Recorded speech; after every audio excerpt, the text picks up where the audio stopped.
আজ দুপুর প্রায় ১২টা নাগাদ মমতা ব্যানার্জি ছাপঘাটি কেডি বিদ্যালয় প্রাঙ্গণে পৌঁছান আসন্ন নির্বাচনের প্রচারের উদ্দেশ্যে। তাঁর আগমনকে ঘিরে সকাল থেকেই এলাকায় উৎসবমুখর পরিবেশ তৈরি হয়।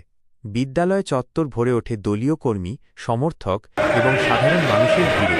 মুখ্যমন্ত্রীর সফর উপলক্ষে নিরাপত্তা ব্যবস্থা ছিল চোখে পড়ার মতো। পুলিশ ও প্রশাসনের পক্ষ থেকে কড়া নজরদারি রাখা হয় যাতে কোনো অপ্রীতিকর ঘটনা না ঘটে। মঞ্চ প্রস্তুত করা হয় আগেই এবং বিভিন্ন স্থান থেকে আগত কর্মীরা স্লোগান দিতে দিতে পরিবেশকে আরও উজ্জীবিত করে তোলে। মঞ্চে উঠে মমতা বন্দ্যোপাধ্যায় তাঁর বক্তব্যে রাজ্যের উন্নয়নমূলক কাজের কথা তুলে ধরেন। তিনি বলেন, শিক্ষা, স্বাস্থ্য ও গ্রামীণ উন্নয়নে তাঁর সরকার নিরলসভাবে কাজ করে চলেছে। পাশাপাশি তিনি জনগণকে আসন্ন নির্বাচনে সমর্থন জানানোর আহ্বান জানান এবং প্রতিশ্রুতি দেন যে ভবিষ্যতেও মানুষের পাশে থেকে কাজ চালিয়ে যাবেন। এই সভায় স্থানীয় নেতা ইমানি বিশ্বাসসহ অন্যান্য নেতারাও উপস্থিত ছিলেন। তাদের বক্তব্যে উন্নয়নের ধারাকে বজায় রাখার ওপর গুরুত্ব দেওয়া হয়।